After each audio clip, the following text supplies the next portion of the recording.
It is me, Lauren B. Welcome to the Untitled Tarot. It is the end of Gemini season, and I actually wasn't going to do anything today.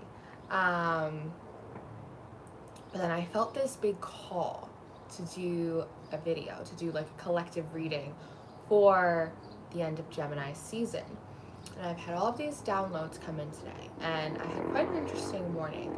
And then I felt this big like rush of like anger, like these really heavy emotions, like they came upon me, and I recognized that they weren't my own, and I had to kind of put them a little bit off to the side. And so I took the most glorious shower, and I was thinking all of my thoughts, and then I was guided to this YouTube channel called Beautiful Chorus, and they are just that. They're a beautiful chorus, and they sing these gorgeous affirmations over and over again. And they said, Lauren, I said yes.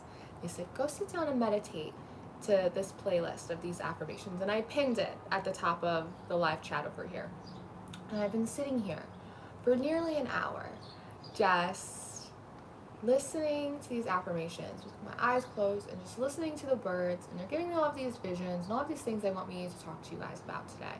But I know that there is a sense of peace that's needed very much right now. So in order to instill peace for you, I had to first find peace for myself. So that is what I've been doing for this morning.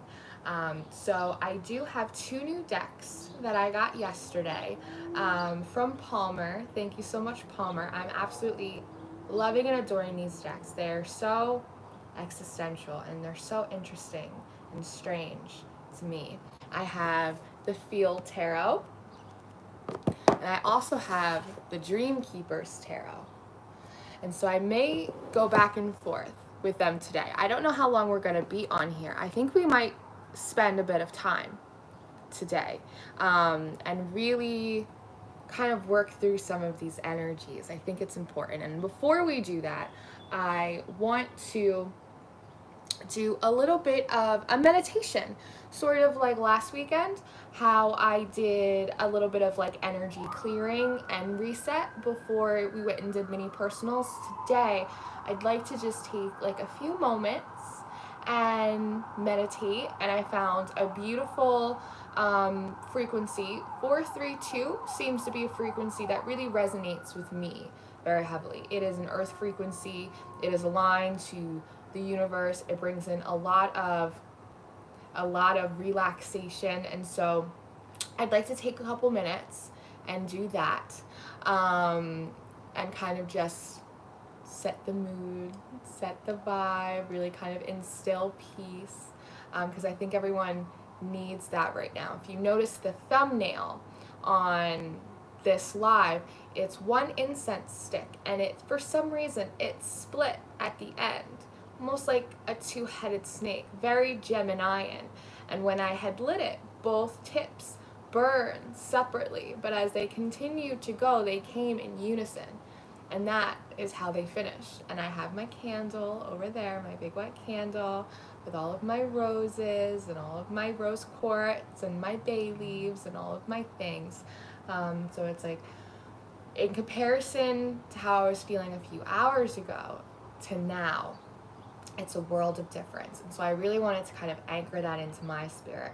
So that way, because these timelines are shifting, and that can be very chaotic, and sometimes the old timelines bite back.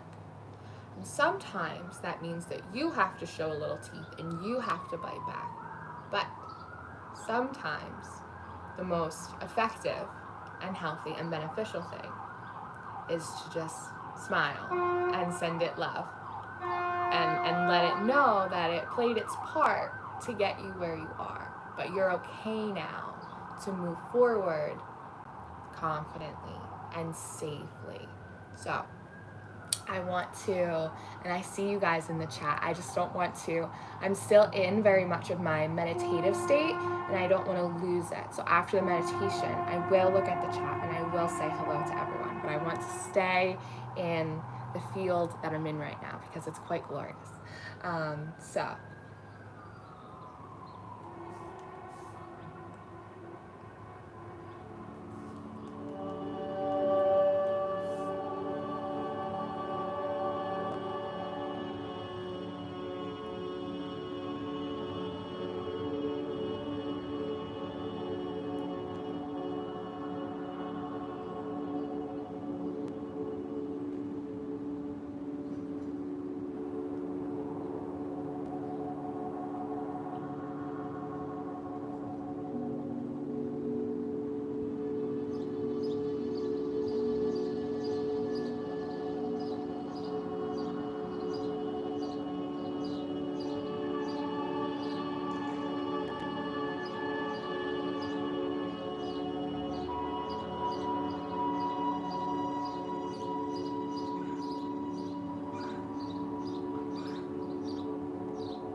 How we doing? How we doing, folks? So I hope that was helpful for you. If you did not want any of that energy, your higher self will not accept it. I always respect your free will. I'm gonna pop into this chat and see who's here, and then we'll start going through some downloads, and we'll pull some cards, and we'll spend a little time together. Yes, hello Ariel. Yes, Ariel put up her first video yesterday. It is a beautiful video about being a good mom and a bunch of starseed kids. Her name's Solmana, so you might want to go and check that out. Patrick's here. Hi, Patrick. Corey. Hi, Corey. Hi, Everlong.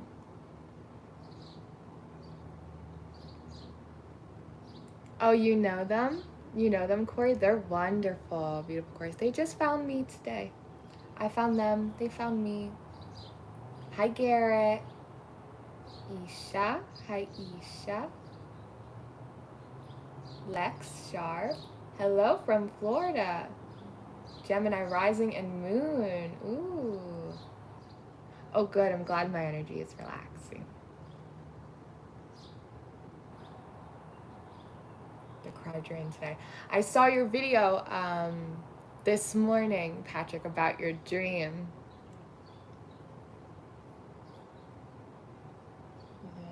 Rob's Tarot. Hi, Rob. You're just watching me breathe. I almost brought my inhaler out. Oh, the siren stopped and the bird started chirping. Yeah. Calm in the space. Calm in the space. Hi, Cynthia. Hi, Danny B. Hello. Hello. So I hope you guys are doing good. I hope you're feeling good after the little meditation. Sometimes we gotta calm ourselves down. There's a lot of energy coming in, and it's like these waves of like irritation, even like waves of like anxiety, and needing to kind of greet them as a visitor, but like kind of like let them go. It's really important because Gemini and energy, and we were talking about this last night in Rob's Tarot Spiritual Development Group about how the Gemini and energy is so bipolar, right? So it's really easy to fall to these extremities and really needing to find a new equilibrium. And that's a lot of the downloads that I was pulling in for the end of Gemini season. It's, you know, before you go, you have to adjust to this new normal. And this had come out in the Scorpio read I did as well.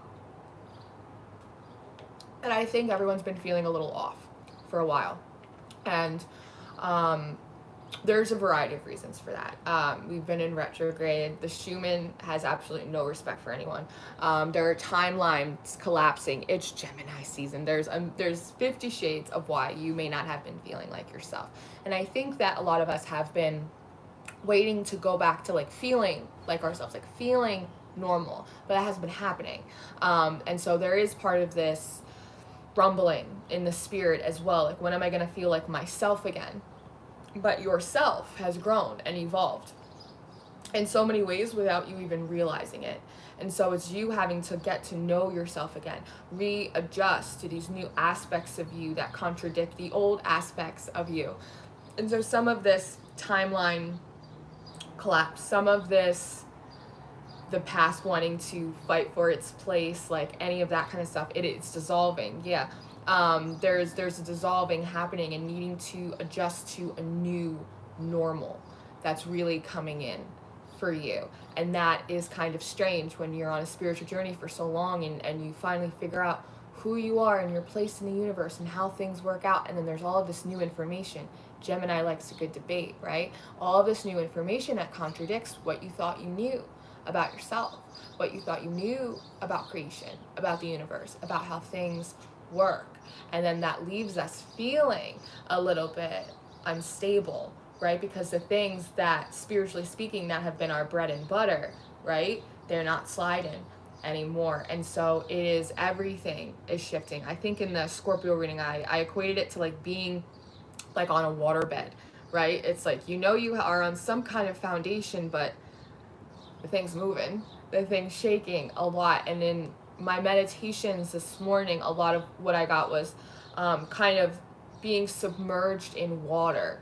You know, when you're a kid and you go to the beach or you're at a pool and you just kind of like let yourself, you blow out the excess air and you allow yourself to just kind of sit at the bottom of the pool and you just kind of float there, and it's like sitting in like the nothing, sitting in the stillness, in the quiet, right? And as I was doing that, I thought of how peaceful it felt. And then I started seeing these kind of bubbles arising in the water, and they said it's not air bubbles because it was thicker. There was like a thickness to it. And I was like, is that oil? They were like, yeah, that's oil. That as we deep into this place of peacefulness, right? That there's new oil being pulled out on people. And oil could mean a lot of different things for you. But for me, oil always talks about the oil of anointing, who you are, what you're supposed to be, behind all the labels, behind what society tells you, behind even how you define yourself. It's your appointing and your anointing. And oftentimes when you've gone through long cycles and you completely emptied your vessel, so often they talk about God pouring out the oil of gladness, and you just feel a little lighter in your spirit and you're not really sure why. Or you start giggling at things a little bit and you're not really sure why that's happening, because there are actually maybe some things to complain about around you, and for some reason it's just not bothering you so much, and that's strange, but you ride it out because who doesn't want to feel like that? So there is this idea of almost like in utero, a little bit like that, a little bit like a Nirvana cover, a little bit in utero, in this deep place of like peacefulness, knowing that sooner or later, like I will come through the canal. And in that there is like a new oil of gladness, a new anointings. For some of you it's even like promotion energy. It's just like a new realization. And I was watching a stream that Emmy Evolving had done this morning, and she said something that was very interesting to me about consciousness, and how we always act like we're trying to expand our consciousness, but in reality that's not what we're doing. Your consciousness is already there. We're expanding our awareness of our consciousness, because so many feelings come in, so many thoughts come in, and we have to recognize, be aware of our consciousness. That's not my program, that's not my paradigm, it's not my thread, that's not mine. So then what do you do with it? Again, you observe it. What is this trying to teach me? Like, why is this coming up? Okay, I see you, I acknowledge you, thank you. Okay, you can go now. Not overly attaching ourselves, right, to any idea or any paradigm or any perspective that brings you dis-ease, because there are conflicts that come in, there are contradictions that come in, and they create a little friction. And that's okay, because in that friction there is an alchemization, and then there is a change. But recognizing that aspects of the old timeline, aspects of the way you used to be, are fighting back a little bit. They want to come along, but they can't. And that's okay, because they got you here. But now it's you needing to, with a lot of love and peace, be able to keep moving forward. And in my meditation, they showed me this big house, which was gorgeous. And they pointed it out to me. They go, Lauren, look at the cupboards. All right. So I'm looking at all the cupboards, and I realized none of them had doors on them. And I thought that was so interesting. Very nouveau, but very, very interesting. And I was like, why aren't there any doors on the cupboards? And they said, nothing to hide. Because normally in our houses, we have doors on the cupboards. We have doors to the closet, so we can just shove extra crap in there that we don't need, that we're holding on to sentimental value because our one friend went to Miami once and brought us back 4 shot glasses. So even though we don't even use shot glasses, we keep them. We just keep them up there. But when you have an open floor plan, when you have no doors and the cupboards and you can't hide anything in the nooks and crannies, you're more mindful of how things look. You're more mindful that you're only displaying, you only have what you need, and that things are orderly and things are in place, right?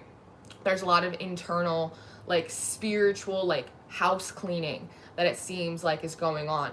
And the big download that I keep getting is like there's no more hiding, there's no more hiding. That while you are in your own private house, right, your own space, your own energy, that these things within you that you've been hiding from, that you've been saving for a rainy day to deal with whenever, these old sentimental things, junk, right? Not that it didn't serve its purpose and it wasn't lovely when you had those 8 mason jars, but at this point it's just become clutter and they're becoming blockages, right? And those things don't necessarily want to leave, but they kind of have to. And so by taking all of the cupboards off of yourself and being forced to look at all of the hoarding that you've been doing, you can't hide from yourself anymore.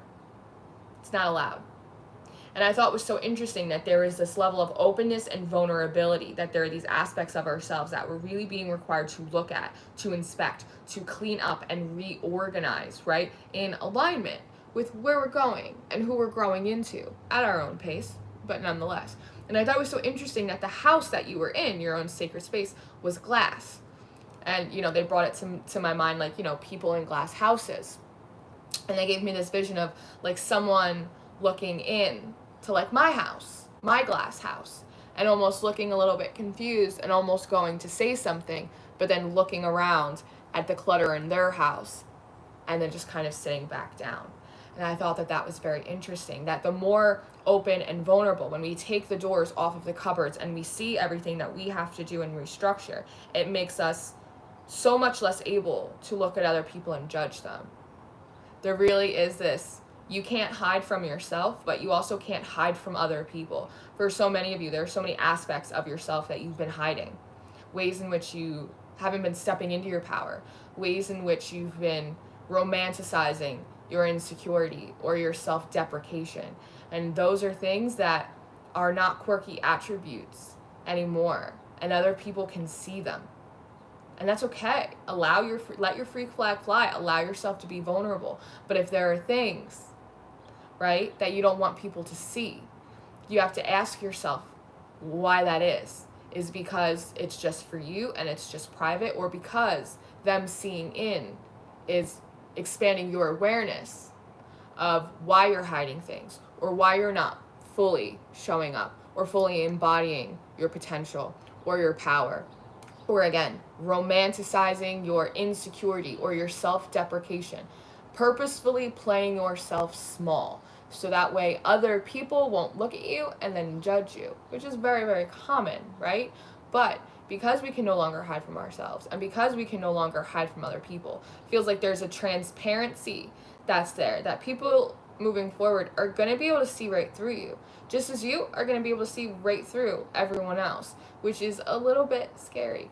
However, I also think that by noticing the lack of cupboard doors on your own shelves, that it allows you, all of us, to have more grace and compassion for other people, to have a greater respect for their free will as well. There's this big thing about free will, not judging other people for how they choose to enact or enable or spend their free will. And this came up, I think, in one of the download videos I had done, I don't know, maybe like a month or so ago, about not taking other people's free will personally. We take things so personally. I'm a Pisces, I know all about that. But there is a sense of not taking other people's free will so personally, not seeing it as an attack on you, right? That when they judge you, is really a reflection of them judging themselves. So you don't have judgment for their judgment. And those lines become clear because they're just filled with compassion and understanding and love, because you know the ways in which you've done that before, or ways in which you could still feel called to do that sometimes. But being aware of your consciousness, you can stop that before it links up and it continues to build. Does that make sense? I don't know if that makes sense, but I hope it does. I've lost the chat. Let me find the chat.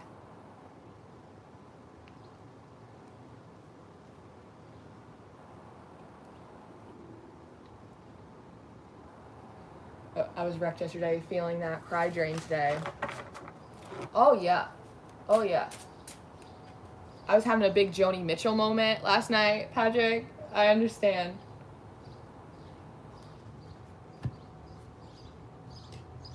Just watching me breathe. Hi, Danny. I gotta take the wrong. Only 2 episodes. Just take it an episode at a time. Hi, Aqua. Oh man, how are you? Hang out for a second, and we'll start pulling out these cards. That self is dissolving. And you know, it came up that it's funny, Rob, that you say dissolving, because that song came up in a reading I did last week. I couldn't possibly remember who it was for, but it's this song by Apso Facto, Dissolve. I just wanted you to watch me dissolve slowly. Totally taking your note on CBD, doing due diligence and research. Yeah, obviously I am not a medical or legal professional, but CBD has helped me a lot. I like to drink them in the seltzers, and cannabinoids are something that really benefit the human body. Oh, good. It helps your wife. Doesn't work quite as well for you.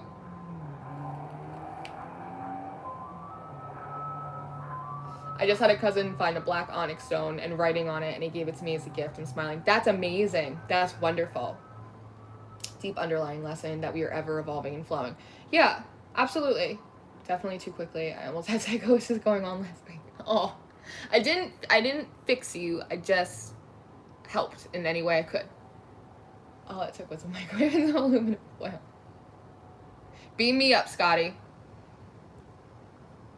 That's definitely happening. Strange peacefulness, even when staring potential stressors in the face. Yeah, that's the oil of gladness. That's your higher self kicking in. She became spiritual as for me. I opened up and was accessing a lot of new info, and some picture energy came in, had me all upside down. Yeah, but we did the Missy Elliott area. We put her thing down, we flipped it, and we reversed it. Sounds like a dream I wrote about a while back. Pay attention to your dreams right now, too, especially if there are animals presenting themselves in your dreams. Make sure that you are aware of that you're cognizant of that. Definitely no more hiding. No more hiding for Ariel.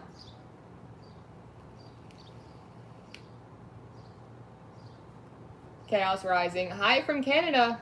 You know what I saw yesterday? Speaking of Canada, there's these things coming in. I keep getting these downloads about Canada, but I have yet to totally make sense of them. But I saw, it's called a gray jay, a Canadian jay, which I had never seen before. And it was so strange to me because I most certainly do not live in Canada. So it was like this really interesting thing.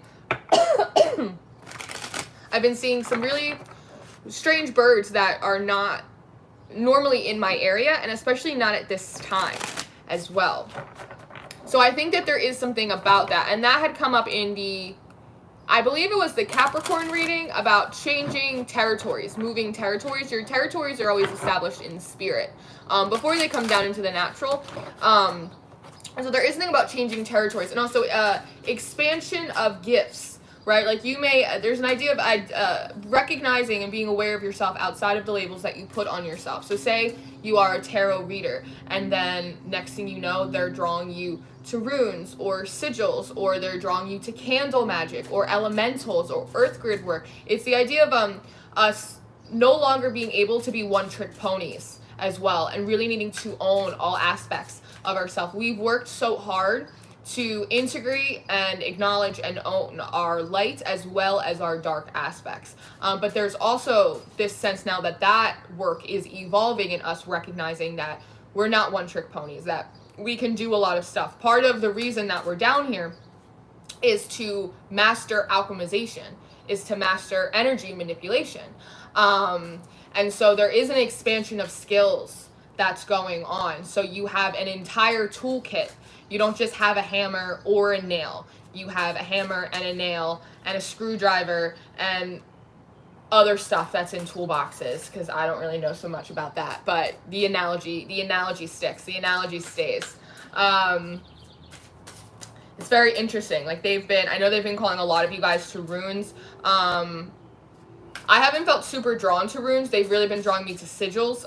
They've really been drawing me to candle magics, a lot of stuff like that. Yes, absolutely. There's a reemergence of the old magic that has been laying dormant in the system, right? Dormant abilities. And so those are really coming to light too. And I think that in and of itself is very contradictory to the ways in which a lot of us have expressed our spirituality, expressed our gifts, And so part of that is also redefining good, bad, right, wrong, light, dark, for us, strength. There's a sense of peacefulness here.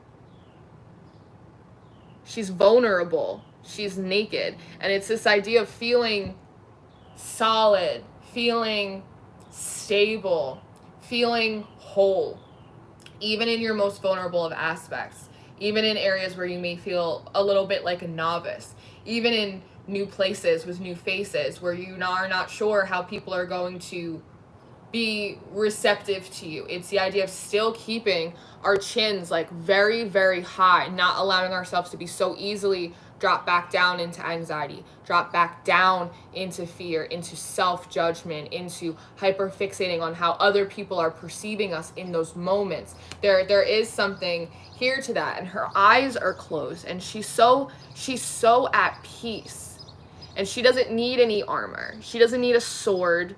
She doesn't even need a lion. Like, she doesn't need any backup, because she knows that she's just a pure conduit for every energy that she needs at that time. And if she wants it, she can arise it within her. And the word sufficient. So often we always say things like, you're enough. You're enough. And there's always been something about that like hasn't sat right with me. And they've been restructuring that idea of more than what is required. Realizing that no, like, you're not enough. You are, and you have, and you can do much more than what is required of you to grow. You are more than what is required of you to accomplish your dreams. You are more than what is required to see things to a successful end. So, since you know that you're more, that you have more than what you need, what do you do with the excess? Do you give it? Do you share it? Do you play with it? Do you expand it? Build it? Compound interest, like a stock. What do you do with the extra now that you realize you have extra? There's something about that. And they're showing me 10%. They're showing me 10%, like thinking as though, and that could be a lot of this very hustle and grind culture mentality that we have. What if it only really took 10% of your energy to get where you want to go? What do you do with the other 90%? It's very much like our brains, right? Like, there's only so much of a percentage of our brains that we are aware do things. So what are we doing with the other 80% of our brains? What do we do with that? What if we were able to be conscious, right? Be aware of the added ability to be conscious, the added energy that we had. It's like that movie Lucy. Like, what would we be able to do and play with and mold and shift? These are questions. They're not necessarily answers, but they're questions.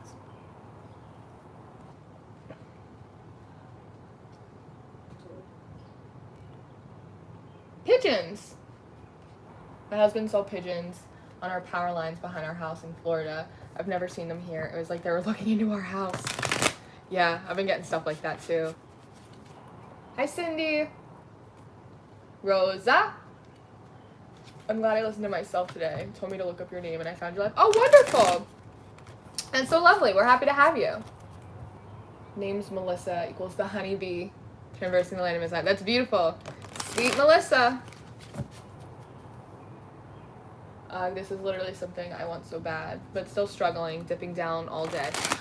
You know what they kept showing me too, Ariel, is kids in a pool or kids at the beach when you go underwater and then one of your friends kind of like grabs you by the feet and like hoists you up into the air, right? And then you kind of go back into the water. So there is this like bobbing up and down kind of energy. It's the idea of experiencing your own energy and then being thrown back into like the collective heaviness and then being like saved back out into your own kind of peak of your own wave and then back into the trough of the collective again. So there is this idea of being able to incorporate all of your energy with the collective, understand kind of what's going on, and then be able to immediately ascend out of it when you need air. Back and forth, back and forth. But just like I talk about spiritual alignment and posture, the same thing. It's almost like taffy, right? It's like it has to be pulled apart and then it gets put back together, and it gets pulled apart and it gets put back together. That's oftentimes how we raise like a collective frequency, a collective timeline, right? Because it's the individuals, each and every single individual making basically the same choice, right? To want a little bit more, to want to stay at a higher frequency consistently. And high frequency doesn't necessarily mean happy-go-lucky all the time. You could be super happy-go-lucky and have very low vibrational energy. So again, right, it's like I was talking, I don't believe I was talking about it here, but I was talking about it on TikTok, and I was talking about dark workers and shadow workers, and it's just coming up, so I'm going to talk about it now. That a lot of people, part of the contradiction that they're having in their spirituality is this idea of love and light, and I'm a light worker, I'm a light worker. We use that as such a blanket statement, right? And what I had said on TikTok is a lot of you guys are having frustration because the thing is that you're not light workers. And that's not an insult. You're dark workers, you're shadow workers, right? You operate on a separate frequency. Think about a dark worker or a shadow worker, right? Which is different than doing your own individual shadow work. They sit in the lower spectrum of the field, and they put their hands out like this. So that way, whoever is guided to them for them to help, right? Even if it's the collective shadow, they sit there and they hold the sides up so the collective, that individual, that group can work through their shadow without it collapsing in on them and crushing them into despair. Whereas a light worker sits on the other side of the spectrum and they put their hands out like this, the same as the dark worker. But what they do is they hold the space out so that way as people move their way up a frequency chord, they have the ability to then in their own time expand into it. So both of them are required. A true collective cannot be served without shadow and dark workers. But we associate dark or shadow with bad, with evil, with low vibrational. But dark workers do some of the most impactful and high vibrational work that there is to do. And ideally, light workers should be able to do dark work, and dark workers should be able to do light work. But everyone has a little bit of like their bailiwick, their specialty. And so there is the idea of like also needing to put like a little bit of respect on the shadow workers and on the dark workers, because light workers cannot do their job without the dark workers, right? And so there is a lot in that, again, shifting these perspectives of what's good and what's bad and what's right and what's wrong, like, because again, these are very dogmatic principles that no longer serve us. It creates more separation as opposed to unification, which completely goes against the energy that is flowing. Energy is always wanting to move, it's wanting to grow, it's wanting to expand. Every atom moves a little bit. Everything in existence, it grows, right? So when we keep ourselves stagnant in these little dogmas, ideas, that is when we experience the most resistance, experience the most limitations, experience the most contrast and the most friction. Because like I said, a lot of you guys, you've never felt right in your spiritual community. You've never felt right because you've been trying to identify with this high vibe, bubblegum pop, love and light kind of thing, which is not really like where your equilibrium is. And that isn't a bad thing. That's a good thing. There's much needed work done on there, which is why a lot of times when you're feeling negative emotions or you're feeling upset or betrayed or disappointed and you have to do your shadow work, you dip your toe in and then you get back out because you don't want to feel anything that's bad. You don't want to feel anything that seems dark. You're afraid of your own darkness. So thus you attract more of it externally from you because you have to deal with it one way or another. Recognizing your internal darkness as not evil is incredibly important. It's incredibly important because the idea is the shadow needs to ascend with the higher self, and they operate, Gemini season, like twins, right? Just on two sides of the spectrum. There are situations that can arise for me, and my higher self will go, oh, well, I have empathy and I have love and I have compassion, and so I'm gonna be, and my shadow will come in and go, absolutely, we have love and empathy and compassion, but also we have boundaries and we're gonna say no. And you know what I mean? And like it's that kind of thing, and they're operating off of the same idea, the same objective, but they're coming from it from two different perspectives, and that's your internal poles, right? We talk about lighthouses and poles. You are not one lighthouse, you are two. and they have to be connected with a bridge in between where you can sit in your new normal, in your new equilibrium. And you can only do that if you recognize all of these aspects and you're not afraid of these new, really, it's their old aspects of your old magic coming up for the first time, maybe in a long time, or maybe for the first time in this life for you. Hold on, let me scroll. I'm missing things.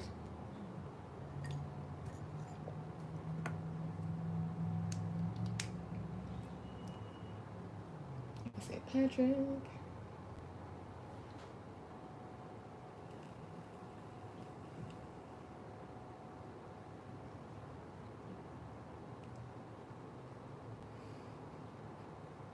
I'm manifesting internet. You think I'm kidding, but there's few things in the world that make me as happy. 80% manifesting tacos. Ooh, don't get me started. I didn't eat today. I've been fasting, so I've been more spirit than body today. I never met a taco I didn't like. A lot of super high vibe people are actually incredibly low vibe because it's spiritual bypassing. Really, like, very high vibe, like the, you know, like love and light. It's just spiritual bypassing, which is what I said in my shadow work. You know, we always say, and very high vibe people like to say it, it's like everything is either a reflection or a projection of you, and it's all about your internal process. And, you know, there are some things in life that happen to you that are not truly a reflection of who you are or of your internal equilibrium or your state. Sometimes bad shit happens to good people, and we can find good in that. We can heal that, gain wisdom from it, use it to relate and help other people that have gone through those situations. But just like that shadow work video, a huge freeing moment for me was realizing a lot of the stuff that had happened to me when I was a child was not my fault. That was not a reflection of my inner process. Like, you know, does that make sense? Does that make sense to you? And that was so freeing for me, because it wasn't like where in my vessel and my shadow was that occurring that then was reflected back. It's not always your fault. But it's not the things that happen to you, it's what you do with the things that happen to you. That is really the things that kind of define you. Yeah, I'm a shadow worker. I do light work too. So far, mostly shadow work. I like to use sort of like energy worker as like an umbrella term for people if I was going to use a term, because that allows people to align themselves with where they feel like they fit in best. If anything, I would consider myself to almost be like a gray worker, because I do have like my very kind of light and airy aspects of me, but I also have I went to college in Jersey City. Try Jesus, like don't try me. Like I can very easily like go both places when Rob stops wearing glasses consistently. These labels are very misrepresented. Exactly. And who gets to make them and who define them and where, do you know what I mean? It's very much of a corrupted system that we're being very much called out of. And that's part of this glass house thing as well that they've been bringing in for me. That brings resistance when we don't want to feel it. Absolutely. Triggers are your best teachers.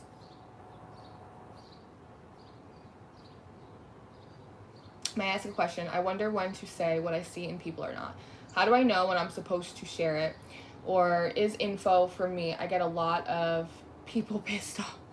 Well,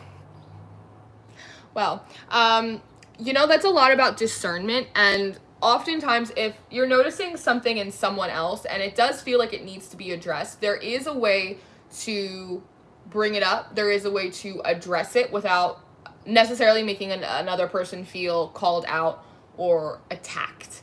Like little things like that, right? Oftentimes the information that we will pull in, and we were talking about this a little bit in Rob's spiritual development group last night, about how sometimes we get all of this information and we're not necessarily supposed to do anything with it. You kind of just put it in, like, you put it in your hard drive, you put it in the cache, because what may be happening for you, Rosa, is spirit may be saying like, hey, like this person's going through this, they got an issue with that, there's a thing over here.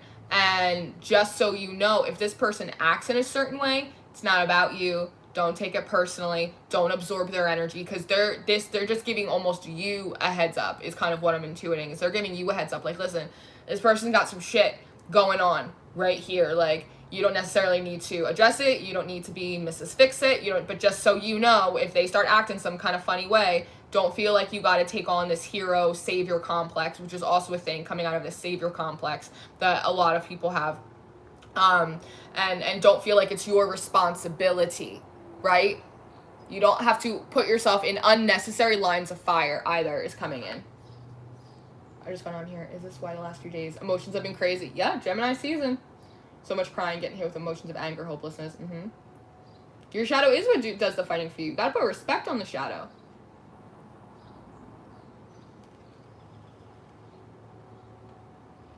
There's also another wave of ascension happening. So you may be feeling vertigo, you may be feeling dizzy, you may be feeling nausea. Nausea's been coming up a lot. Not letting, like feeling super hungry, sitting down to eat, and then immediately getting nauseous and not want to eat. That's a lot of these ascension symptoms coming in as well. Disrupted sleep, being very tired, and then you go to sleep, and all of a sudden you're wired, not sleeping as much, like all of that kind of stuff.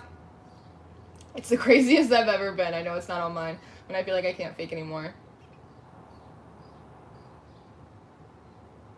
Yeah, bad shit happens to good people, and it's not always your fault, and it's not always a reflection of you, right? And when you do that means you don't have to own that. You don't have to own that and figure out, because sometimes we treat ourselves like projects. Like, we treat ourselves like our own home improvement projects, because we learned, right, that we're not supposed to try and fix other people. So then we try and fix everything about ourselves. And so we own every single thing that ever happened to us and try and figure out what's so bad about us that these bad things are happening around me. And sometimes there are situations, and there's shit that happens sometimes that is a reflection of something going on inside of you, because you need to see it outside of you because you can't recognize it inside of you. But that's where discernment comes in, right? Which is why when things happen, you go, okay, is this something with me? Like, is this my ego? Is this a pride thing? Is this like what is this? Not is a lack of self-love? Is this something that's going on right here? Check your temperature. No, it's not. Okay, well, I'm going to identify that as some bullshit that's got nothing to do with me, and I don't need to absorb it, and I don't need to take that on, because so often we take on other people's work for them, because unconsciously we like to be the fix-it. We like to be the solution. We like to be the knight in shining armor, the hero complex, the savior complex, running into burning buildings that ain't nobody told you to run into, right? Because sometimes part of people's lessons is that building has to burn down for them. So when you run in because you have this, I can do it, I can fix it, I can be the hero here, right? Like all the stories we read when we were kids. Then what you're doing is you are actually preventing them from experiencing the karma that they need to, the revelation that they need to, the self-awareness that they need to about why these things happen when they're not in tune with themselves, when they're not acting in accordance with their higher self, with their values, what they truly want to do and who they really want to be, right? So often we actually interfere in other people's process and their progress by taking on their work as our own, by completely not acknowledging the work that we have to do. So often we go and we try and fix others or help others or save others in a very self-sacrificial kind of thing, feeling in some aspect that it's like a form of humility, when in actuality, it's a very distorted expression of pride. To think that we and our abilities and our skills and our wisdom can supersede someone else's free will, which goes back into the point I made in the beginning of the stream about not taking responsibility or taking other people's free will personally. You know what I mean? Because when they don't listen to you, or they don't want your help, or you run in and you self-sacrifice and you go into that burning building and then they still do the same thing over again, you feel as though your work is now invalidated because they didn't take that on. But that might not be their progress. That might not be their process, is to take on what you have. So there also is this needing to separate a little bit from like the student-teacher role kind of thing, that people will come to things in their own time. That kind of goes back into the glass house. Like, make sure that all of your cupboards are set and they're organized before you try running into someone else's glass house with a broom telling them that they need to tidy up. Is your house tidy? And that brings in the non-judgment, and that brings in the essence of unconditional love and the essence of empathy and compassion for other people, when you realize, oh, you know, I could go help them, and if they ask me to, or if I feel super guided to, I can. But also, I have some cobwebs over here that I gotta sweep up too, right? Which is very much of that Abraham Hicks sort of energy of, you know, people say that you talk about, you preach selfishness, and she's like, I do preach selfishness. Like, I have to make sure that, like, you are not responsible for my feelings. You are not responsible for my progress, for my health, for my happiness. Like, that has to be a me thing. Like, I'm going to do what, like, I need to do for myself. And again, this goes back into you have more than what is required. So then once you recognize that, then you get to choose what you do with the excess. Once your cup is already full, you can figure out where you want to pour the overflow, right?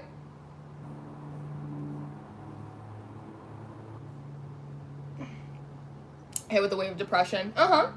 It's also mourning. Everyone's going through a lot of a mourning process as well right now. Keep talking about tacos. They cannot cancel Taco Tuesday. What's it? It's Friday? Fajita Friday?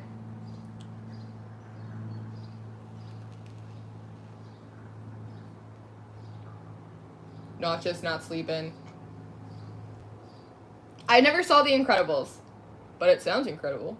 Preferring to sleep during the day. Can't 3 cans be awake most of the night. Yeah, a little nocturnal. But that's a thing too. It's like as we're kind of aligning to this new normal, there's these greater waves. Again, part of the ascension is that you're pulling in a lot of more higher vibrational energy. And when you do that, and I think Corey talked about this in one of his streams, is like your mind might be tired, but your body might have a lot of energy. And so you need to allow the body to get it out, right?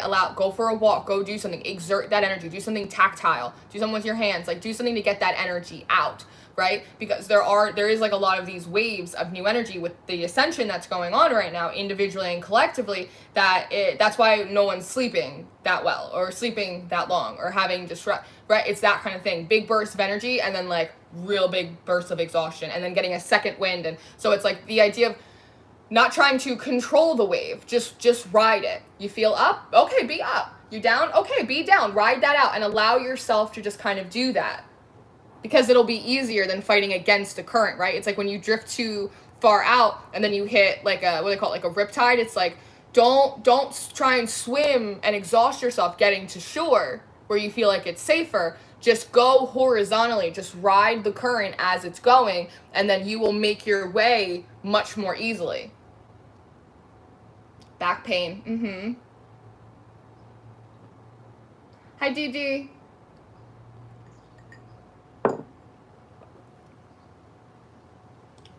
Retrograde has been a bully. Mercury retrograde has been an absolute bully.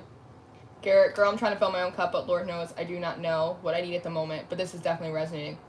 Well, that's a really good time to go in and figure out what you do need, right? And you know what? It's so interesting. You know, it's so interesting that you said that. I was on the phone last night, and I was talking to someone, and they said to me, they go, Lauren, what do you need? I went, what? Like, I was like, I can't remember the last time someone asked me that. I was like, what do you need? And I was like, I don't know. I was like, I don't know what I need. Nothing really. Like, it was like the strangest thing. And it's like ask yourself that. Like, Garrett, what do you need? And you're gonna go, I don't know. And then you'll start thinking about all these things. And I had kind of gone through. I was like, well, and I realized that I actually don't need that much. I was like, I don't actually need anything. And that was real strange because there's so many things that like I want and I would like, right? And I like went through that list and I was like, well, what do I need? I was like, I guess I have like what I need. Like what I have is sufficient. It's again, sufficient. Like what I have is sufficient. I guess I don't need anything. Interesting. And it was one of those moments, again, being aware of my consciousness, that I was like, the more that I know, the less that I need. And that had come through as well in, I believe it was Scorpio's reading. I feel like Scorpio's carrying the collective shadow right now.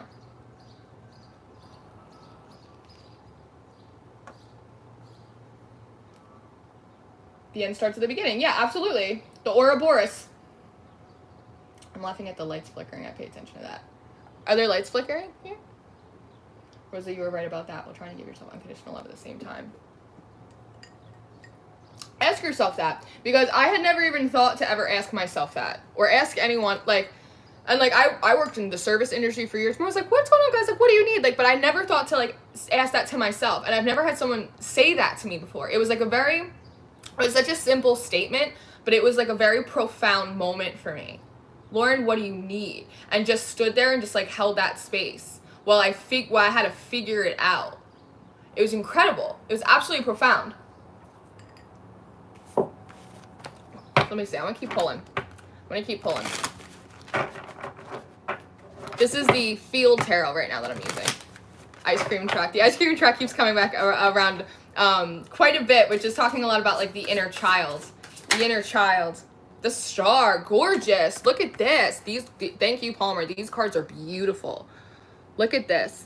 I love the simplicity of this deck because so often in the star card, there's a woman, she's in a big dress, she's holding onto a star, she's got water barrels, and it's like there's all this shit, and it's just like pure inspiration with this star. It's like she in no way looks intimidated, and there's a strength in the vulnerability here. And this was also a conversation I had recently as well about and this goes into your cupboards, right? So many things we hide from ourselves, we hide from other people because they're soft spots for us.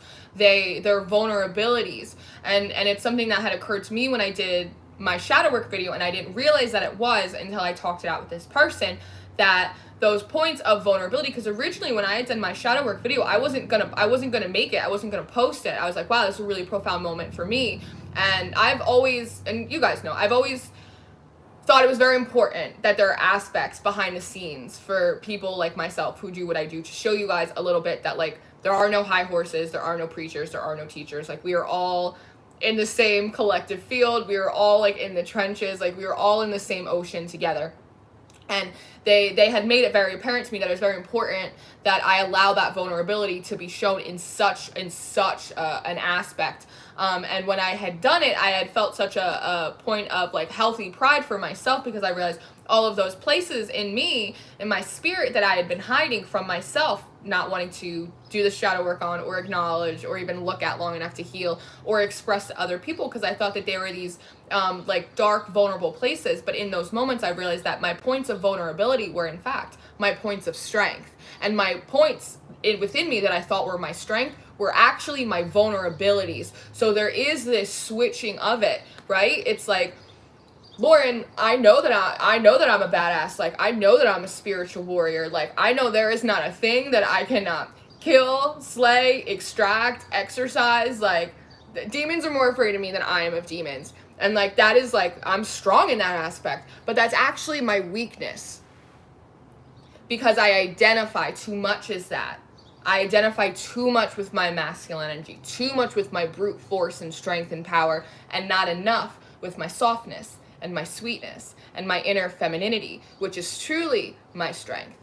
The spiritual warfare work, all of that stuff I do, it is powerful, it is impactful, but my soft energy, that's profound. And this is where the simplicity, the vulnerability, that there is strength in your vulnerability, and areas in which you thought were your strengths are actually your vulnerabilities. Those are actually your weak points that need to be reinforced only through cleansing and purification and understanding why you identify so much with that, or this label, or this thing over here.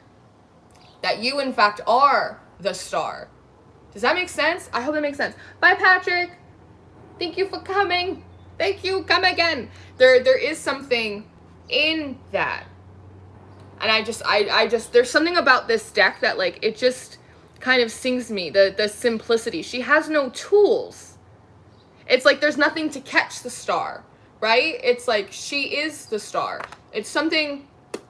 It's so interesting, and it's also interesting, like here we have a side profile, and here we're seeing behind her. So there is something about not taking things front on, or like allowing things to be taken in pieces. Like there is something about that. Realizing, I think that's what it is. Thank you. Realizing that no matter how well you know someone, they will only ever truly see side profiles of you. They will only ever see the back of you. They will only see you in glimpses, because as you are ever growing, ever changing, ever evolving, the full totality of what you are can never be truly absorbed and recognized all at once. I'm gonna leave that there. Because so often I must not be doing that bad. Wheel of Fortune.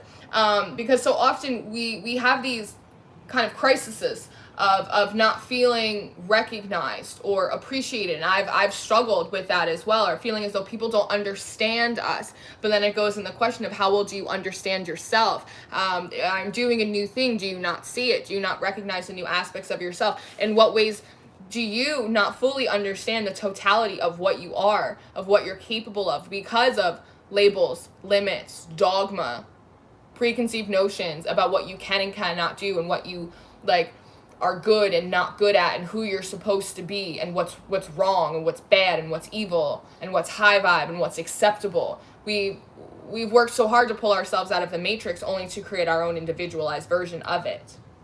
And there's simplicity, there's a cleansing that needs to be had here, which is why come the end of Gemini season, again, really being stuck in between our two poles, our two polarities, all of these things, which is why a lot of this friction, it's coming from within as well, realizing that we don't know as much as we thought we did.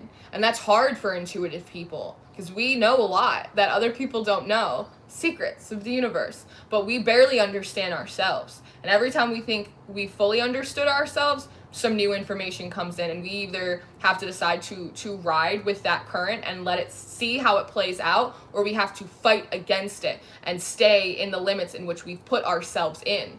And that truly limits our growth, which means that's the most unintelligent and unspiritual thing that we could possibly ever do for ourselves. So it's like these really interesting dynamics. But part of this cleansing, right, from the beach into the water, is moving into Cancer season. I think Cancer season in a lot of ways is going to be incredibly transformative. And I'd like to do another one of these videos, maybe in a week or so, at the beginning of Cancer season, because Cancer season also represents the mother, right? So for some of you, this is the recognition of the mother wound that you've carried inside of you from the way you were nurtured by your mother, aspects that you took on without realizing, ways in which you mother your children, feeling as though in some ways that is not sufficient, or it is in contrast to how society tells you a good parent or a good mother is. Yes, ice cream truck, inner child, right? There is this thing about reparenting oneself. Like, if you were your own parent, like, what would you have told yourself? Like, how would you have allowed yourself to bloom and blossom and grow? There's a lot in that. And so there's also this very motherly, like, divine energy, right? Father Sky, Mother Earth, coming in, it feels like, for Cancer season, which is very purifying. Again, moving into like a little bit more like unity with self, being less judgmental, that like stern wait till your father gets home kind of energy that Gemini season has like really been sort of making us feel like, right? Especially with Saturn going retrograde, right? I always call it Big Daddy Saturn up there, like Mr. Disciplinarian, always telling us what to do, but he's been retrograde. Chronos just been kicking back for a while, which has been talking a lot about self-management. If there isn't an axe hanging over your head, right, like there normally is when Saturn's direct, how do you self-manage? How do you self-discipline? Like, how do you keep your ducks in a row? And I think it has a lot of us treating ourselves like our own prison guards, which has been keeping us, again, locked into these like limits and these spaces. And I love this Wheel of Fortune card, because again, there's also this very and I think this is going also back into like the old magic, because there's something very also like Egyptian, like about these cats, like these little mini sphinxes, like Egyptian royalty, right? They used to be buried with their cats. Their cats were mummified just as they were, right? And again, there is a simplicity to this wheel. There's just wheel, and then it's just spokes. It's not attached to anything. It has the capability to go in any direction, right? To harness any energy with all of the colors of the chakras here, but there isn't an expectation attached to this wheel. Does that make sense? Because so often we relate, and this is very common amongst tarot readers, and I'm probably most likely absolutely guilty of it myself, is we always look at the Wheel of Fortune and we go, oh, that's love coming in. Oh, that's money coming in. Oh, that's this coming in. And you know what? A lot of times it is. And I am down for that. I'm down for all those things. But fortune, it's like being able to take a breath again. It's like, it's almost like 1 and 0, right? It's a beginning at a net 0 point. It's a point of just pure potentiality. It's just a wheel. It's not attached to a chariot. It's not attached to a car. It's not attached to even elements around it, right? So often the Wheel of Fortune has all 4 elements around it in the quadrants. It's not even attached to that. It's just pure potency. It's like a stem cell. It can become anything. So again, with this extra, what do you want to grow? Where do you want to put this spiritual stem cell so it can grow organically? What area? Questions. And again, I'm processing and working a lot of this stuff out, like, as they're giving it to me, and like I'm like processing it in real time, these downloads. As I even said to them this morning, I was like, you want me to like sit on these like a little bit more, because normally I like to kind of like suss out like the information I get like before I just like woo. And there's something about them, again, the vulnerability, like allowing the process, allowing it to just kind of come through as it's coming through. I love that you guys are talking about food symbolism. I absolutely love that, because I do that all the time. Grace, hi Grace.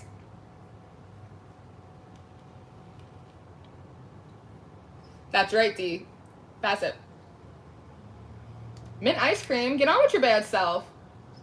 Mint is very refreshing and soothing. I'm actually, and this is part of the old magic too, and I love that you're talking about like food symbolism and stuff like that in here as well, because a lot of that is coming back in, like the old magics with a K, like the old magics, like kitchen witches, and like using spices and using different herbs, things that have different spiritual properties to help you harness certain energies as well. I was talking about it a little bit on the worker bee tier that I have on the Patreon, which is like my spiritual development tier, and a lot of what we're doing is we're experimenting and we're playing with old magics. And I did a video on intention candles and some different herbs and spices and different things that I like to use in my candle workings, and one of which I always say that I use is bay leaves, because Lauren means a crown of laurel leaves. A laurel leaf is a bay leaf. And so there's a spiritual, and it may be different for you, but there's a spiritual attachment for me between me and bay leaves, because of the essence of my name, very much of that Libra energy that's been coming in the last 2 weeks, which does represent justice in the tarot, which is card number 11,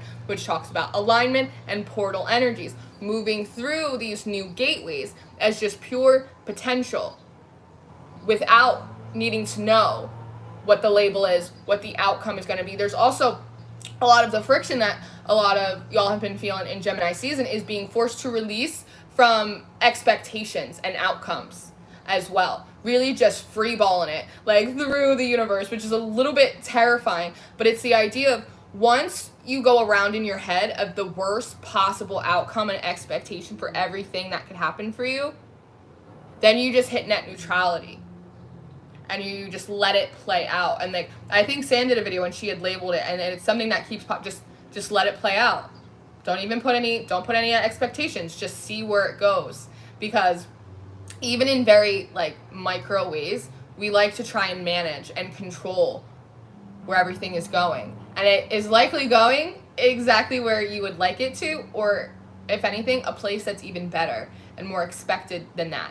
But when we try and like control free ball through the universe. I'm gonna get a coffee mug. We gotta get a coffee mug that says that on that. But as we are allowing ourselves to just flow, we end up in surprises. And this is something that, look, Hermit, this is something that's coming on with the spiritual community and very intuitive people as well, is that we don't like surprises, and we're not used to surprises, because we know everything. You have a question, you pull a card. You want to know something, you scan the field, you scan the energy. Like, there's not a lot of room for surprise for us. And this is taking us, again, out of that teacher dynamic and bringing us from the sage and like back into that page energy, back into that just pure potential with everything left to learn. And in that, it can feel very vulnerable. But your willingness to cooperate, your willingness to learn, to explore different energies, to explore different aspects of yourself that you may actually be a different thing than you thought you were, allows you to grow in a way that you never thought you could. And there's something really beautiful about that. And I love this Hermit card, because there is this like a hunting we will go. It's very much of like this adventure kind of energy. There's a youthfulness here. It's absolutely gorgeous. And it's like in the forest, pay attention as well in your meditations where they're sending you.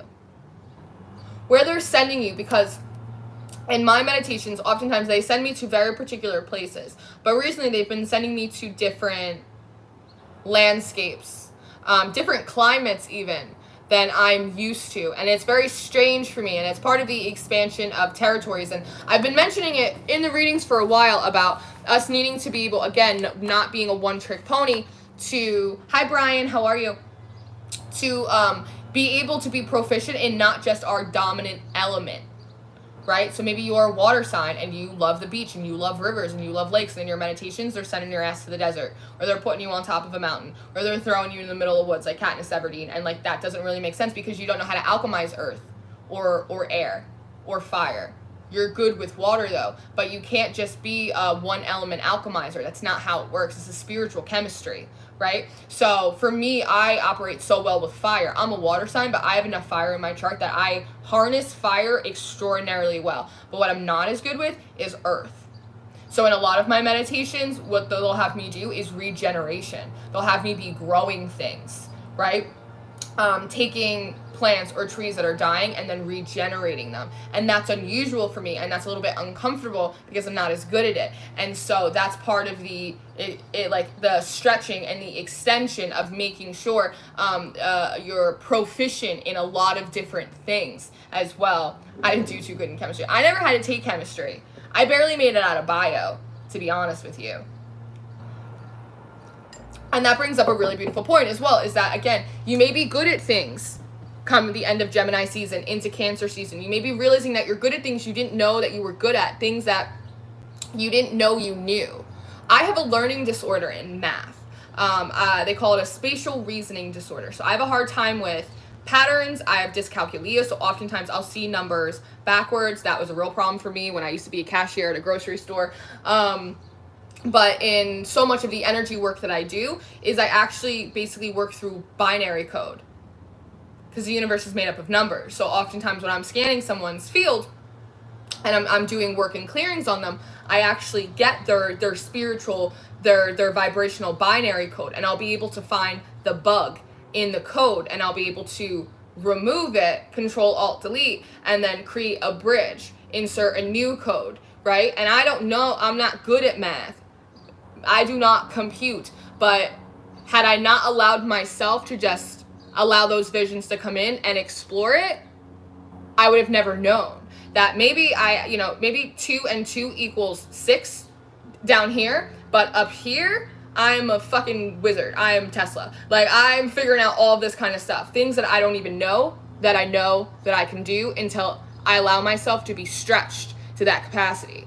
And it's tiring, but there's a lot of, again, part of this one trick pony, that you need to allow yourself to grow in your skills and abilities into aspects and skills that you don't realize that you have because they've been lying dormant, just like the old magic. And there is a big connection between that and the old magic. So this, in a lot of ways, is you looking for it.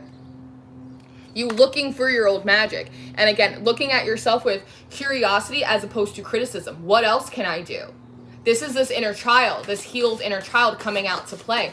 What else can I do? I know I'm good at the monkey bars, but like, let's fuck with the seesaw. Like, let's try that, right? It's that kind of thing. Like, the floor is lava. Like, okay, now let's play house. Like, really, like, seeing what else you can do in like a really excited, like, childlike wonder, like that kind of thing. Instead of constantly looking around looking for angel numbers and, you know what I mean? And like looking at license plates and doing all this shit. Why don't you find the angel number in here? Find the magic in here, because it's been lying dormant.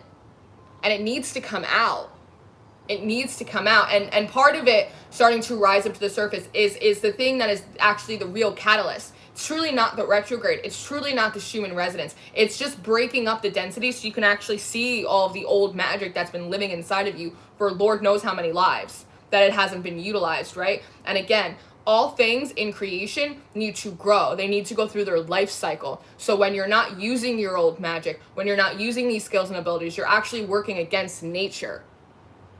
And so then nature will bite you back a little bit, just like your shadow does when you don't acknowledge and integrate it. So there is this aspect of it, and that is where a lot of this physical discomfort and the nausea and all this stuff, because as this stuff is becoming less dormant and it's starting to reintegrate into your system, it's a totally new vibration and it's a totally new frequency. It's not the same as connecting to the Pleiadians. It's not the same as connecting with galactic forces and all that stuff. This is old. This is Gaia type of stuff. It's less ethereal and it's more earthy.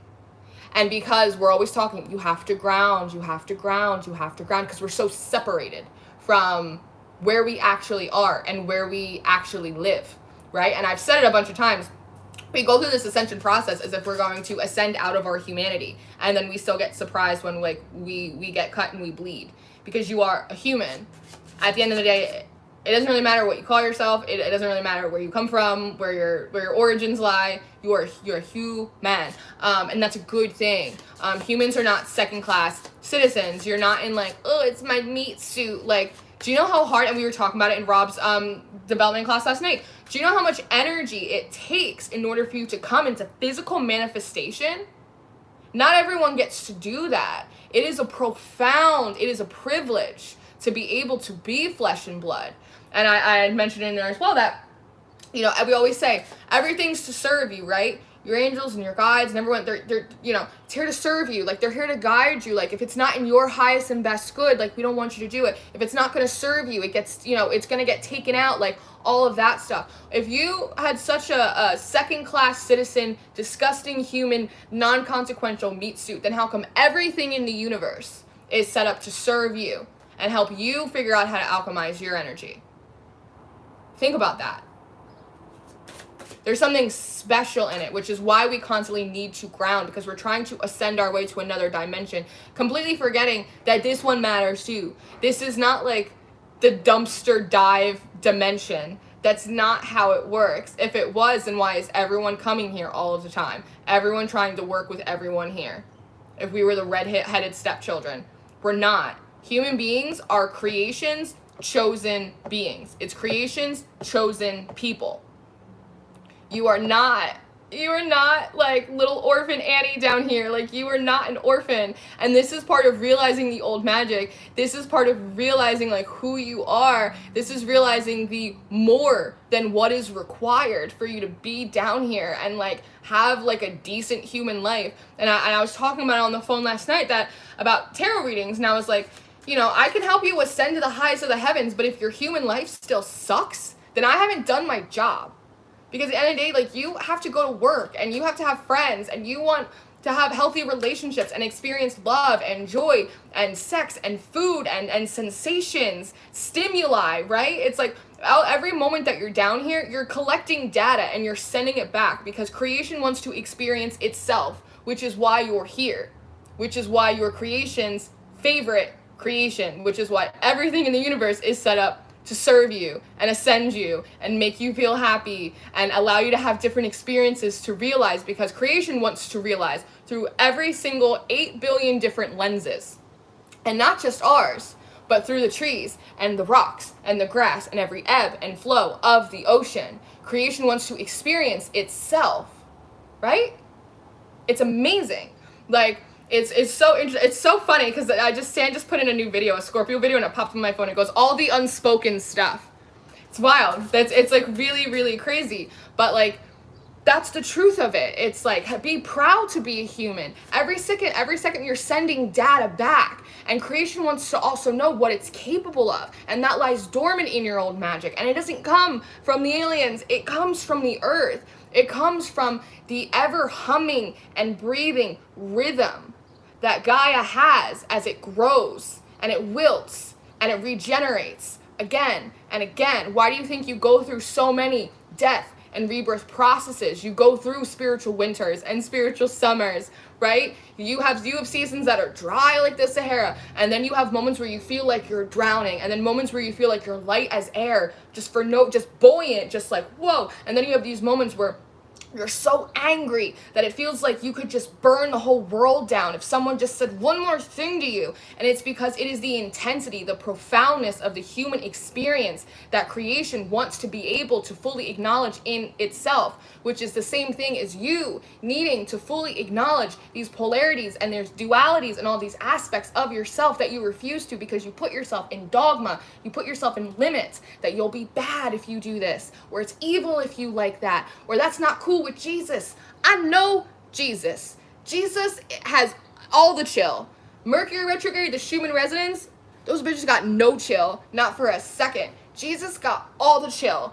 And like these are things that, again, they breed separation within us, which breeds separation externally among us. A house divided will fall. But you gotta make sure you're cleaning out the cobwebs in your own house first. And so this is you, this is me, this is us looking around our house, cleaning up our cobwebs, seeing what needs to get situated and organized a little bit within us. So that way we can continue to then go out after going within and find the magic and use it. It's like finding like the right hill to stand on and like practice bringing in a storm. It's like that kind of energy. It's electric. Bum, bum, bum, ba-dum, ba-dum, bum, bum, bum, bum, bum, ba-dum, ba-dum. Oh, you know Jesus is free balling under that robe. Every time I get visions of Jesus, he is like a pretty snazzy dresser, but he never wears shoes. He's always in like, it always looks a little bit for me, at least how it comes through for me. It always looks like he's dressed a little bit like for a beach wedding. You know what I mean? It's like linens, like button, like the beachy, like khaki pants, but they're like cotton and they're linen. He's got bare feet. And it's almost like I always kind of relate it to the horses in the Wizard of Oz when they always change colors. And I think he knows I like that. I love that. So it's like white Jesus, Arab Jesus, Black Jesus, all the Jesus, like, and it's so fun. Like, and then that's also an extension of creation saying like, I am everything. I am everyone. Like, God is non-binary. Like, God is like every single race. It's the complete cornucopia. And there's something about that is exciting because it allows you to know that you can be that too. You too can be the horses in the Wizard of Oz and change colors and change forms and shape shift. It's like I was just going off for a second. I gotta recheck this chat. All the internal problems are attached to things that don't actually exist in my present moment. Exactly. Presence is so important right now too. It really is at the paramount. And you know, Kanye West, he was really on to some shit when he said my presence is a present. Like it's true because it's what you have to unwrap and to explore in this moment. And if you don't fully appreciate it, and Rob and I have talked about this, I think in the Scorpio full moon, about put the carrot on the stick. If your happiness, if your fulfillment, if everything is just a little bit outside of you, then you'll never truly have it because you're really the one excitement and flow in this now moment. Again, it's that question, what do you need? And had I not, you know what I mean? And like, I was like, it's my bedtime. I have to go to sleep. Like, I can't be on the phone this late. And I heard someone, I was like, just do it. Like, there's things in this conversation you need to hear, you need to explore, you need to expand on. When this person said to me, what do you need? I was like, wow, what a simple question with so much profoundness in it. What do I need? And I realized, because in my mind, in my intellectual mind, I'm like, well, I need this, and I would like that, and that would be super helpful. But in the real like moment, I was like, I don't need anything. Shit. And that completely contradicts what I told myself for so long. Wow. Free balling.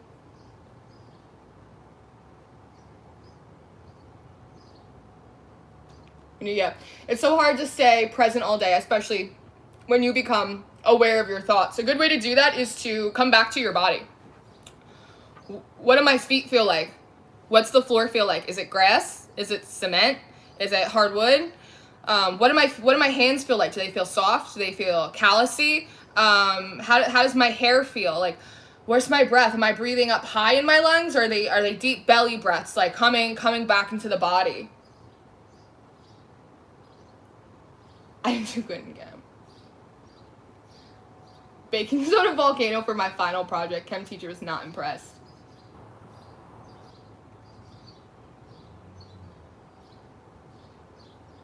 It's all the same pattern with me. I'm going to integrate more earth vibes on my own so I can find someone to burn with safely. We find the floor is lava all the time. I'm lava girl. That's so cute. Husband is shark word. That is adorable. That is the cutest thing I've ever heard. That's such a great point. I'm fine with all the collective stuff, but it detaches us from earth magic. The way they've been relating the collective to me is like the ocean, right? So it's like every thought, every feeling, every emotion that I have, you have, we all have. They're basically like, they're like little molecules or like little water droplets, and they hang out spiritually, like they hang out in the ethers. And when they create enough density, they kind of sink down into the big ocean. But within the collective, there are sub-collectives. And think of each sub-collective as a wave. And each wave, each sub-collective could be anything. It could be your gender. It could be your zodiac sign. It could be the timeline that you're on. It could be the fact that you're a mother or you're a sister or you're a husband, right? Picking these little collectives. It's oftentimes the ways that we kind of label ourselves, which isn't necessarily always a bad thing, but when you hyperfixate on the label, that's when it becomes a problem, right? When you're like, I'm a Scorpio and that's all I am. But like, yeah, but do you realize that you have a Gemini moon or you have like a Taurus rising that is in a way stronger placement? Like, don't die on the Scorpio hill. It's like, it's that kind of thing. But each subcollective, each wave is a frequency. So it's like everyone is in the ocean, but you might be riding a certain wave. And just like every wave, there is a peak and then there is a trough. There is a high point and there is a low point. And you're gonna go back and forth between each and every one of them until you reassimilate back into the ocean. A little bit of that being hoisted up and then thrown back in the collective energy, and then hoisted up and then being thrown back. And every time you get thrown back in, you catch yourself on a new wave. Because ideally, you work through some stuff, you have some realizations, and so through that, you get to move closer and closer and closer to your destination, whatever that is for you.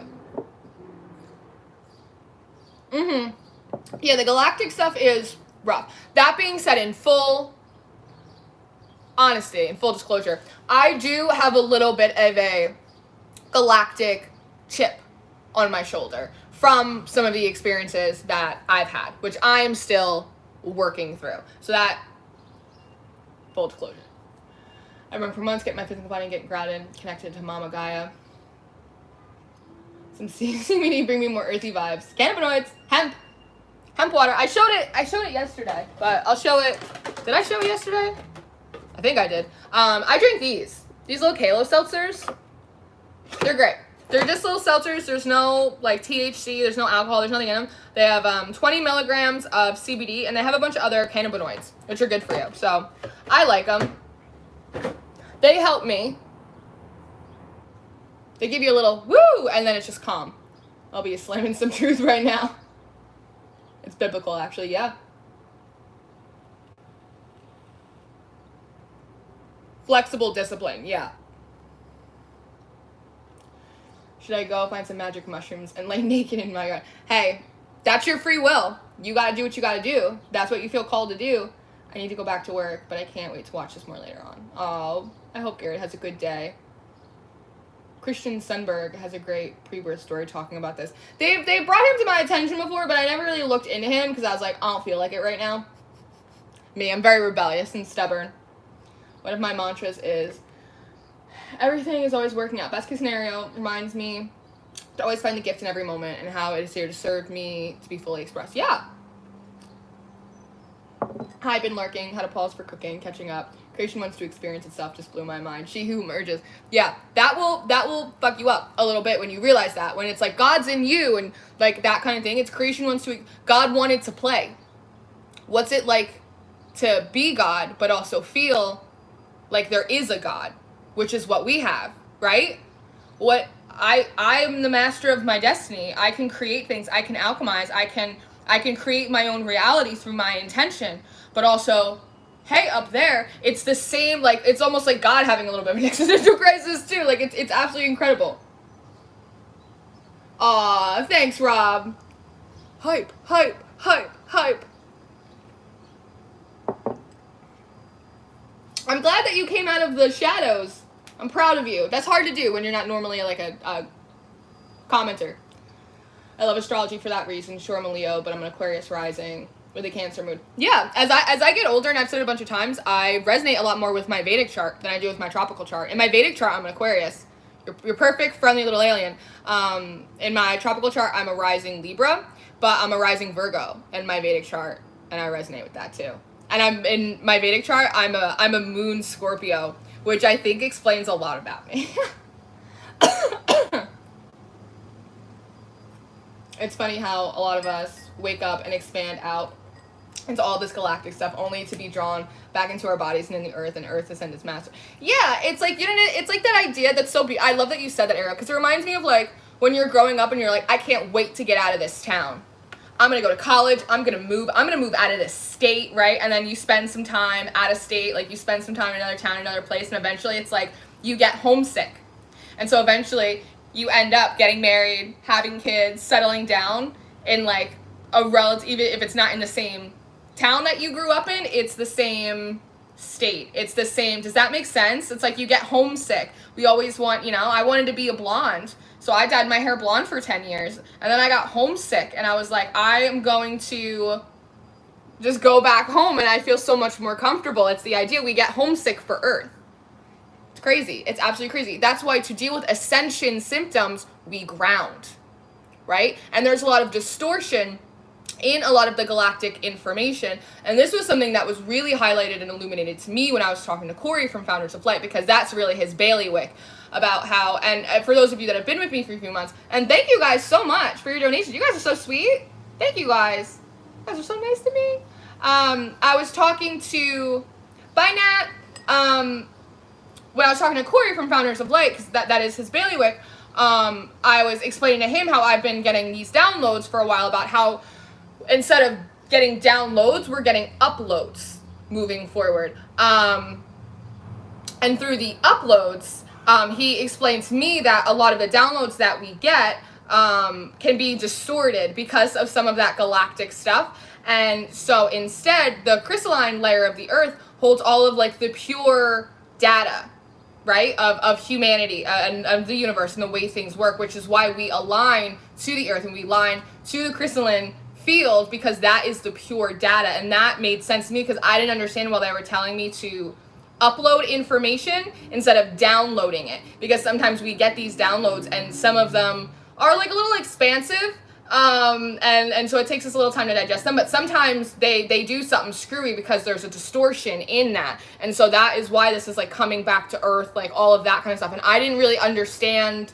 that until he explained it to me. But again, normally I'm so private about all of my downloads and I like to work through all of them and I don't share them with anyone. And so that was a moment again of stretching for me where they were like, no, this person has information for you, be reachable, be teachable. Scorpio, Gem, Rock on Danny B, Lauren North Known. Thank you, Ariel. Thank you, Natalia. You're so sweet. Thank you so much. My Vedic sun is in Scorpio. Chose not to identify with it. I love Scorpionic energy. I know, Rob got the ball rolling. Thanks, bud. You guys are so sweet to me. Thank you. Super into human design, too. My entire life makes sense. I really appreciate human design because it acknowledges the humanity of it, right? Especially when it comes to your authority. Like, I have a sacral authority, which makes a lot of sense for me. Oh, so mana, I'm a 6'2". Generator. Cynthia, that makes you a little bit of a workhorse. Good for you. I wonder what... Rob, did you ever run your human design chart? Have you ever tried it? I'd be interested to see what you are. Not that you have to, or you have to share it if you have. But... I'd be interested to know.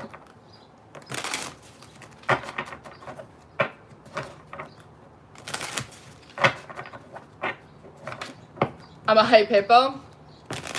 I think only like 1% of the population are hype hippos. Thanks, Homesick. Thank you, guys. What is it? Magnifier? There's manifestors.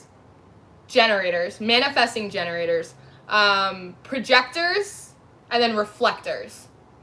Yeah. I'm a manifesting generator. Or an amplifier. Are you a projector? You might be a projector. Stability. 4 of discs. And it came out in reverse. This is a lot of the shifting foundation, realizing, that ways in which we have linked ourselves as well. See, and it's like, as I hold it up, it's like the links don't even want to acknowledge themselves. It's like when I hold it up like this, like the links are broken. So they can start to be like pulled out.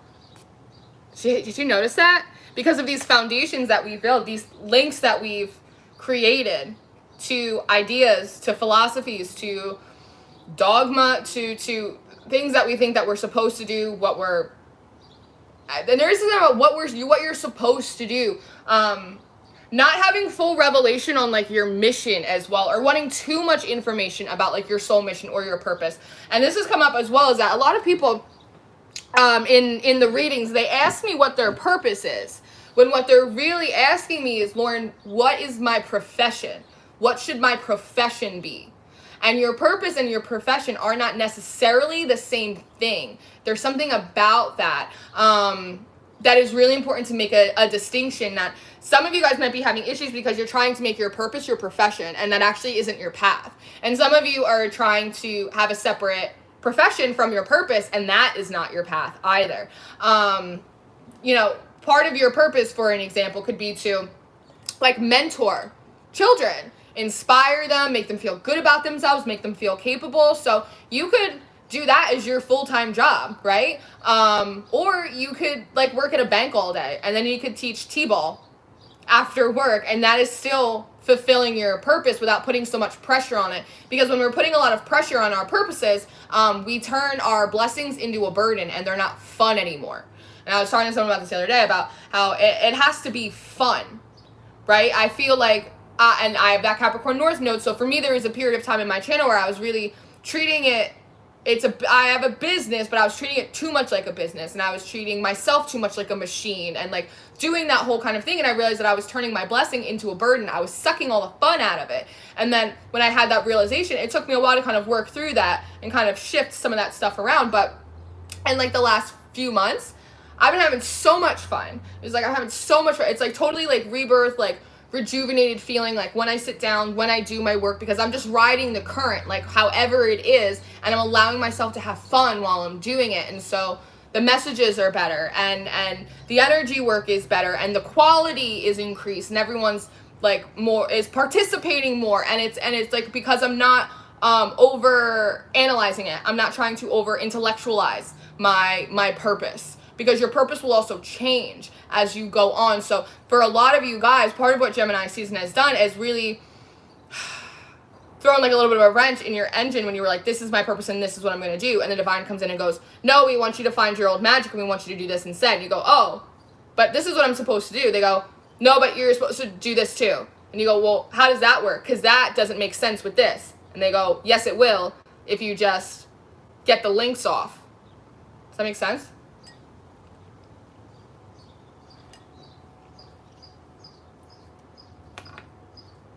I just learned about this and it fits me. Yeah, human design is really cool. I really enjoy it.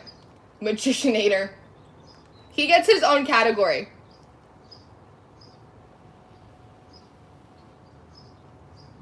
Hey, Reem. Bye, Rob. Thank you. Thanks for stopping by. I appreciate you. But that is a lot of what's happening right now. And it's so interesting because I just thought to myself, I was like, I'm very hot. Like, I feel very hot all of a sudden. And then I heard them say, like, sweat, like sweating things out, like getting things up and out and tag team out. Swapping for Reem. So funny. You gotta have auto bees. Auto bees in the hive. So I want to start, I kind of dip into this other deck, the Dream Keeper's Tarot. Oh, something flew out. Queen of Wands. Beautiful. See, this card is very interesting to me. Look at this Queen of Wands. Do you see how she has this stick? And there's another aspect of her face on it. A little bit like it's like a masquerade. And in what ways have you only been allowing people to see, again, parts of you, profiles, behind? They only get to see you in your most attractive position. They only get to see you as you walk away. And what aspects that, despite the fact that the Queen of Wands is supposed to be the most confident in all of the queens, why are your wings turned in on you? In a stance of self-protection and defense. right? Why is this mask covering up half of your face? What are you projecting? This idea of you projecting what you want people to see you as that is actually not truly in resonance with who you are, because you don't have enough pride in who you are, because the true aspects of who you really are, you feel bad about, because they really contradict your idea of what is good and what is bad, and what is right and what is wrong, and what is dark and what is light. And that prevents you from taking this wheel and approaching it not as just like a lump sum of money, not as just a man, but as pure energy, 1 and 0, pure potential, a stem cell that can be implanted anywhere and alchemized in any way. In what way are you performing as opposed to expressing? Think about that. Performing as opposed to expressing yourself. And this goes back to the glass houses thing, right? When you want to look at someone and go, oh, like, they're fake, or they have, and then you have to kind of look at yourself and realize, whoa, I'm walking around like the Phantom of the Opera, and I only got half my face showing. Bye, Rosa. Well, yours is a little bit more literal, DD. Queen of Swords. Ooh, we got a lot of the queens. There's this rise of feminine, divine feminine energy coming in as well. And you want to do some real fucking talk right now? There's this big theme coming up about the rise of the masculine energy, because they are finally able to integrate their femininity in a really healthy way. But with that, it is challenging the toxic femininity in a lot of you guys. Everyone wants to talk about the divine masculine, the toxic masculine energy. No one wants to talk about the toxic feminine energy. And that is something that needs to be talked about, because it's important, and it's something that's creating a blockage for a lot of us. And when I was talking to someone yesterday, and I mentioned it, I was like, if you look at the subscriber ratio on my channel, it's predominantly women. I love my ladies. However, I find that the men who do come to my channel and they stick around, they are ascended, they are awakened masculines, because they have integrated the feminine energy within themselves. Whereas I used to have a lot of really toxic feminine energy, and it took me a very, they're like, yeah, you did, Lauren. And it took me a very, very long time to work through that. So oftentimes I find that I will attract women to my page who have toxic feminine energy, and it's because they recognize that I had that and I was able to supersede it, and they want to be able to supersede it. Again, it's this putting on a mask because it feels justified with this Queen of Swords. And the Queen of Swords is also coming through very much like Aphrodite energy. It's that idea of, I have boundaries and I have standards and I have this. Can you uphold your own standards? Are your boundaries really boundaries out of self-worth and self-love and self-nurturing? Are you intentionally creating a standard to which you cannot even reach, so that way people cannot get close enough to hurt you as a form of self-protection, and then you in turn get to turn around and go, these men ain't shit. Maybe you ain't shit. Maybe you have bad toxic feminine energy that you need to work through and you need to deal with. Maybe, as we all have feminine and masculine energy within us, maybe you are attracting toxic masculines because maybe you have toxic masculine energy. Maybe your own masculine energy is totally out of whack. And so you attract masculine energies that reflect that to you, right back to your face, for you to look at and for you to heal him.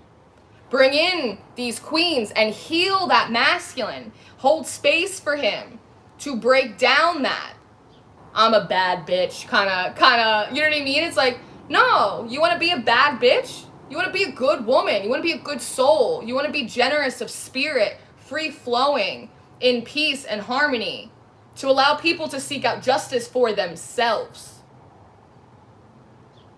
Think about that. It's like when we return energy back to people who send it to us.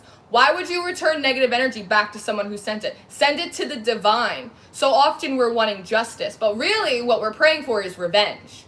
And then we get pissed off when we don't see it.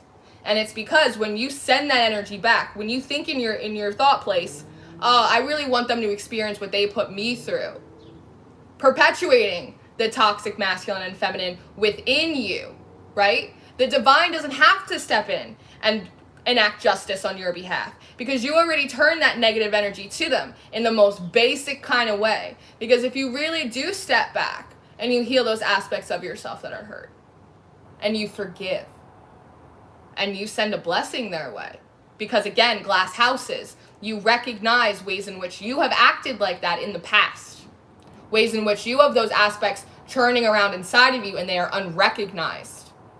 Then you have empathy and you have compassion, and you don't take the way other people use their free will personally, because that's a them thing, it's not a you thing. You can only control what's going on in here. And then the divine can go in, and the divine is so much more creative. It is a poetic justice that goes on in there, and you gotta let him do it. Because if you take it into your own hands, if you send that negative energy back, if you try and get revenge, you try and start posting fucking thirst traps and like doing all of that stuff, like, good, enjoy yourself. You can absolutely do that, because again, you have free will, but what you're doing is just perpetuating your own toxic masculinity or your own toxic femininity. And if you're harboring both at the same time, well, congratulations, you played yourself. You're your own karmic. You are your own karmic relationship running around here. That's why when I first got on tarot, one of my big things was, fuck these twin flames. Oh, it's your karmic. And I made a video about it. I think it was called Take 'em Back the Tarot Community. And it was about how, you know how I know a bullshit tarot reader? Your twin flame. It's in a third party situation. He wants to be with you so badly, but there's a money issue. He can't get away from it because, you know, he's not financially independent, or, you know, this person's really sucking his energy, and it's like this whole thing. No. How about we respect someone's free will? Maybe that person doesn't want to be with you. Maybe that person had a free will choice between you and another, and you didn't get chosen, and that fucking sucks. That sucks. That is so painful, and I know that because I was in that situation. And I, with my toxic feminine energy, walked around and go, well, she's just a fucking karmic. No, Lauren, you're the karmic. And you're bitter because he didn't choose you. And that was one of the biggest slice of humble pie I ever had to eat. But swallowing that shit down and letting it digest in my belly, you know what it did? It let me realize I don't ever want to think like that. I don't want to feel like that. I don't want to be my own worst enemy. What do I got to do to heal this, to work on this? And thus the training began, which is why I say that I naturally have a lot of masculine energy. Like, on the outside, I'm very obviously feminine, obviously, but I harness a lot of masculine energy. That's where I'm comfortable. The last probably month that you've seen me on this channel is me finally trying to sit in and settle in my feminine energy. Feel my softness. Again, like I was saying before, that so often we look at our strengths. We don't share our vulnerabilities because we think our vulnerabilities are these places of weakness where people can hurt us, where in actuality, our most vulnerable places are our biggest points of strength. And what we consider to be our strengths are actually our biggest weak points, our biggest aspects of vulnerability. I know I sit well in my masculine energy. I identify that as my strength. I can go and there is not a demon I cannot kill, destroy, exercise, extract, nothing. That's my strong point. No, Lauren, that's your weakness because you identify as a warrior too much. You don't let yourself be soft. You don't let yourself receive. When you're soft, that is when you are the most impactful. That is when you are the most powerful. That is when you are the most profound. What you think is your weakness is actually your strength. And what you identify as your strength is actually your weakness that limits you and it blocks you from receiving your ancestral and spiritual abundance. This is the stuff we gotta talk about. These are how the energies are shifting, leaving Gemini season. The bipolar energy of Gemini season is bringing all of this stuff up. The interdimensionality within you, within all of your polarities, the contradictions of self. All this time you've been on this spiritual journey and you realize that you've just created archetypes around yourself instead of digging in to find who you truly are. The simplicity. In what ways have you really been doing an injustice or a disservice to yourself? not realizing why you're attracting what you're attracting, and then blaming the universe and the divine for it as if they don't want everything you want for yourself plus more. Blaming everything on the devil. I do demonology. That's my specialty. Do you know how many people I'm like, it's not the demon that's outside of you, it's the demon in you. It's your own shadow playing you out of your own position. Work it out. It's hard. It's painful. It's confusing. But it's necessary because you deserve it. You 100% deserve it. Trying to present yourself like Aphrodite, but you're cold like stone, just like Medusa. And I saw someone before mention Lilith. It is that Lilith energy. It is that Lilith energy. It's wild. In what ways are you performing instead of truly expressing? Because you've misinterpreted what your strengths and your weaknesses are. Does that come out of toxic femininity or toxic masculinity within you? Because I know